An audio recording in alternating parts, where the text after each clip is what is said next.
Hi students, ఈరోజు మనం intermediate physics practicals లో భాగంగా part 3 volume of the cylinder using vernier calipers and screw gauge చూద్దాం. Practical 3 find the volume of the given cylinder using vernier calipers and screw gauge. Take 6 observations for each dimension. So ఇక్కడ volume of the cylinder calculate చేయమంటున్నాడు, అది కూడా by using vernier calipers and screw gauge. రెండింటిని వాడి మనం volume of the cylinder calculate చేయాలి. ఇక్కడ ప్రతిదానికి కూడా మనం 6 అబ్జర్వేషన్స్ తీసుకోవాలి. పార్ట్ 1 అండ్ 2 లో చెప్పినట్లుగా స్క్రూ గేజ్ ఎలా ఉంటుంది, దాంట్లో పార్ట్స్ ఎలా ఉంటాయి అంతా కూడా మనం తెలుసుకుని ఉన్నాం.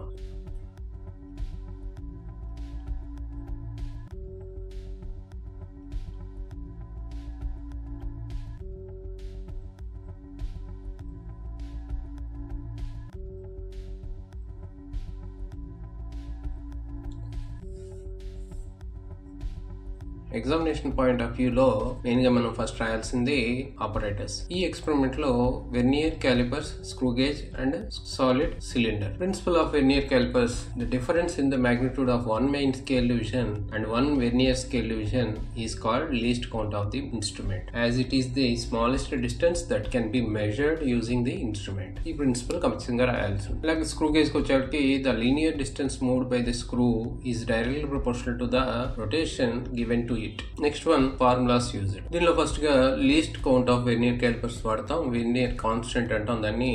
One main scale division by number of vernier divisions that equals to 0.1 centimeters by 10 that equal to 0.01 centimeters. Next one, pitch of the screw equals to distance traveled by number of rotations that equals to 5 mm by 5 that equals to 1 mm. దాని నుంచి least count LC equals to pitch of the screw by number of head scale divisions that equals to 1 mm by 100 that equals to 0.01 mm that equals to 0.001 centimeters. Next one, radius R equals to D by 2 centimeters. D is the diameter of the cylinder in centimeters. Final one, volume of the cylinder equals to V equals to pi r square L centimeter cube, where R is the radius and L is the length of the cylinder.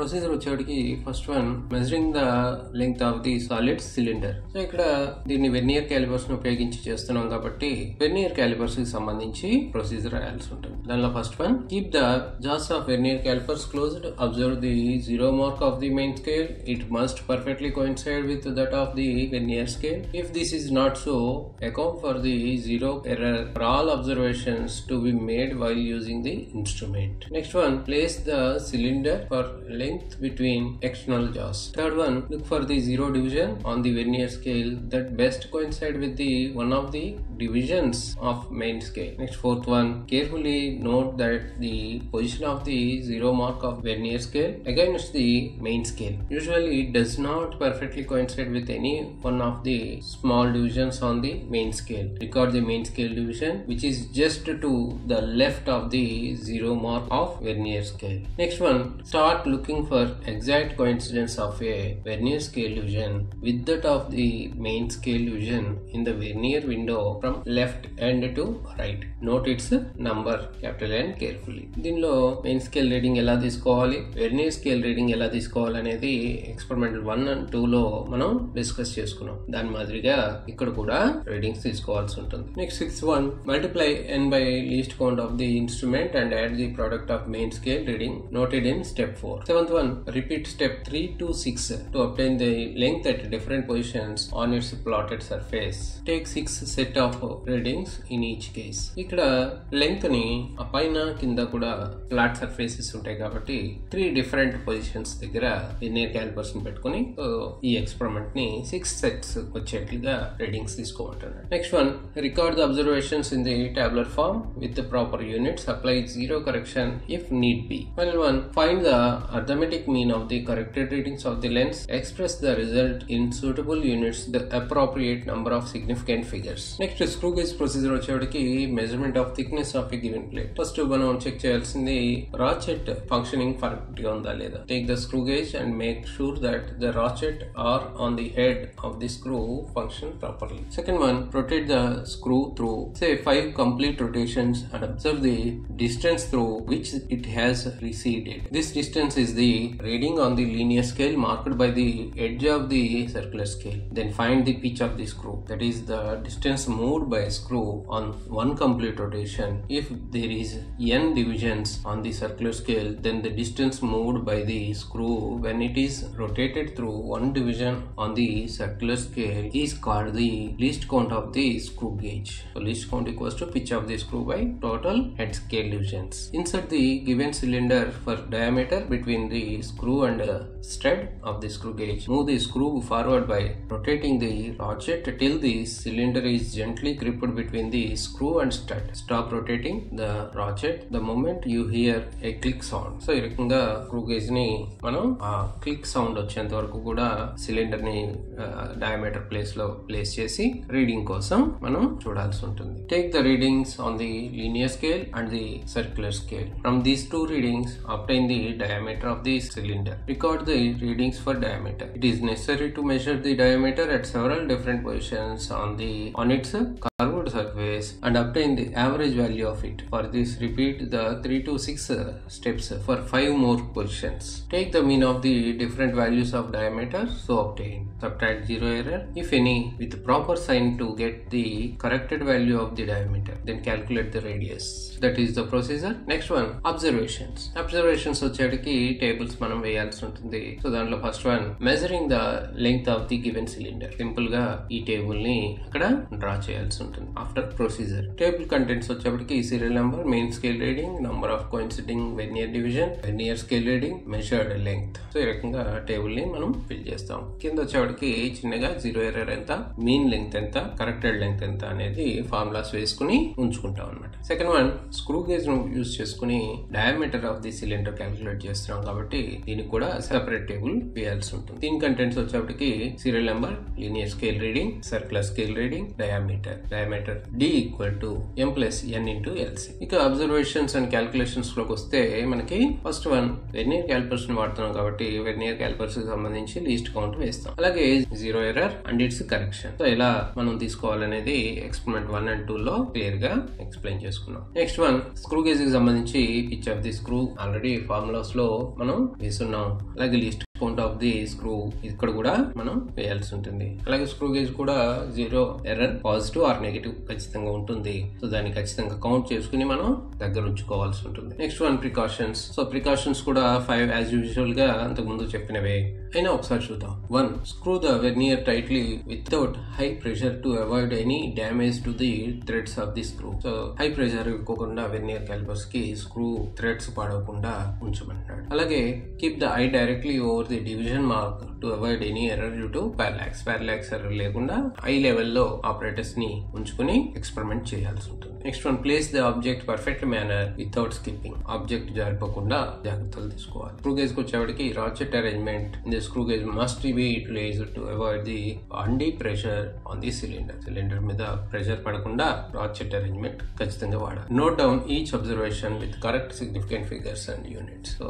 ఇక్కడ vernier calipers లోనేమో centimeters లో direct గా వచ్చేస్తుంది, కానీ screw gauge కి వచ్చేప్పటికి millimetres లో ఉంటుంది. దాన్ని కరెక్ట్ గా మార్చుకుని అప్పుడు ఫార్ములాస్ లో మనం సబ్మిట్ చేయాల్సి ఉంటుంది. Next one, result. Volume of the solid cylinder equals to dash centimetre cube. Experiment ఇంకా స్టార్ట్ చేయలేదు కాబట్టి దీన్ని ఖాళీగా ఉంచుతాం. ఇక్కడ వరకు మనం ఎగ్జామ్ పేపర్ లో రాసి ఎక్స్టర్నల్ కి చూపించినట్లయితే ఎగ్జామినర్ ఎగ్జామ్ కి అలౌ చేస్తాడు. ఇక ఎక్స్పెరిమెంట్ విషయానికి వద్దాం. దీనిలో చూడండి, vernier callipers zero error first మనం ఫైండ్ అవుట్ చేయాలి. దాన్ని positive zero error, negative zero error అనేది మనం జాగ్రత్తగా గమనించి ఏదైతే అది నోట్ చేసుకోవాల్సి ఉంటుంది. నెక్స్ట్ వన్, అలాగే స్క్రూ గేజ్ కూడా జీరో ఎర్రర్ మనం ఫైండ్ అవుట్ చేయాల్సి ఉంటుంది. స్క్రూ గేజ్ విషయంలో జీరో అనేది పైకి గనక ఉంటే దాన్ని పాజిటివ్ జీరో ఎర్రర్ అని, అదే జీరో కిందకి గనక ఉంటే నెగిటివ్ జీరో ఎర్రర్ అని మనం తెలుసుకోవాలి. సో దీనిలో ఎన్ని గీతలు హెడ్ స్కేల్ డివిజన్ దాటిపోయినాయో లేదా వెనకబడినాయో ఆ నంబర్ ని మనం ఏమంటామంటే జీరో ఎర్రర్ కింద తీసుకోండి. నేను ఉపయోగించిన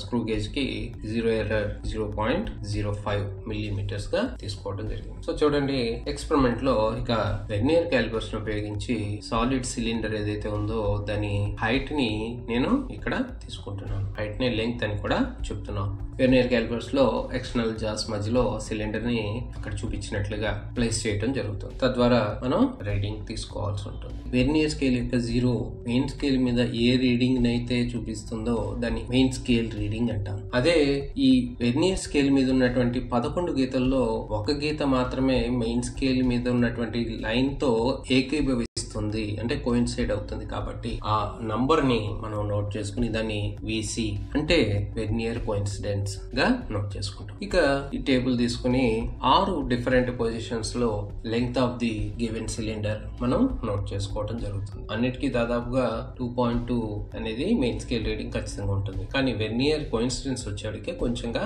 మారటం జరుగుతుంది. సో ఈ రకంగా నేను టాబ్యులేట్ చేశాను. ఆ వచ్చిన మీన్ లెంగ్త్ ని తీసుకుని దాని నుంచి జీరో ఎర్రర్ ని సబ్ట్రాక్ట్ చేసి ఫైనల్ కరెక్టెడ్ లెంగ్త్ ని నోట్ చేసుకున్నాను. మరి అలానే స్క్రూ గేజ్ విషయానికి వచ్చేప్పటికి స్క్రూ గేజ్ తో ఏం చేస్తున్నాం, రేడియస్ క్యాలిక్యులేట్ చేస్తాం. ఆ ఫిగర్ లో చూపించినట్లుగా సిలిండర్ ని ఆ 2 స్టడ్ అండ్ రొటేటర్ రెండింటి మధ్యలో పెట్టుకుని రీడింగ్ ని మనం తీసుకోవాల్సి ఉంటుంది. ఇక్కడ మెయిన్ స్కేల్ కనబడుతుంది కదా, ఆ మెయిన్ స్కేల్ మీద ఉన్నటువంటి డివిజన్స్ ఎన్ని దాటినాయి, నంబర్ ఎంత అనేది చూసుకుని దాన్ని పిఎస్ఆర్ పిచ్ స్కేల్ రీడింగ్ కింద నోట్ చేసుకుంటాం. అలాగే ఆ హారిజాంటల్ లైన్ హెడ్ స్కేల్ మీద ఏ రీడింగ్ ని చూపిస్తుందో దాన్ని హెడ్ స్కేల్ రీడింగ్ హెచ్ఎస్ఆర్ కింద నోట్ చేసుకుంటాం. లేదు సర్క్యులర్ స్కేల్ రీడింగ్ కింద నోట్ చేసుకుని మనకి ఈ రకంగా మనకి ఆ రీడింగ్స్ అనేవి వస్తున్నాయి. ప్రతిదాన్ని కూడా మనం జాగ్రత్తగా నోట్ చేసుకుని 6 రీడింగ్లు 6 డిఫరెంట్ పొజిషన్స్ దగ్గర పెట్టుకుని రీడింగ్స్ తీసుకుంటాం. వచ్చినటువంటి మీన్ వాల్యూని మనం తీసుకుని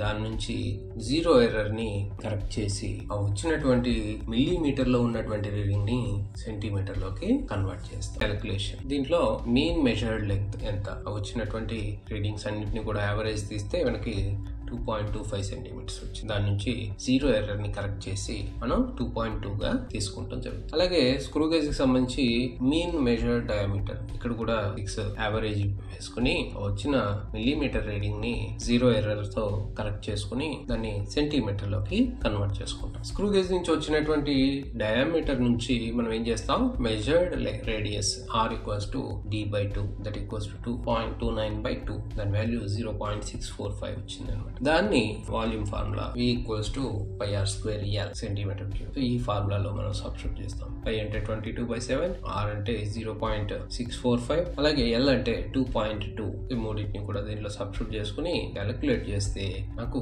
2.875731 సెంటీమీటర్ క్యూబ్ వచ్చింది. ఇలా వచ్చిన దాన్ని ఆల్రెడీ రాసుకున్నటువంటి రిజల్ట్ ఫార్ములో మనం రాయాల్సి ఉంటుంది. ఇలా చేస్తే ఎగ్జామ్ పాయింట్ ఆఫ్ వ్యూలో మంచి మార్కులు పడడానికి అవకాశం ఉంది. ఈ వీడియో మీకు నచ్చినట్లయితే ఖచ్చితంగా లైక్ చేయండి, షేర్ చేయండి, అలాగే సబ్స్క్రైబ్ చేయండి. దాంతో పాటుగా కామెంట్ కూడా చేయండి. మీరు ఇచ్చేటువంటి కామెంటే నాకు నెక్స్ట్ వీడియోస్ కి ఇంప్రూవ్మెంట్ గా ఉంటుంది. Thank you one and all.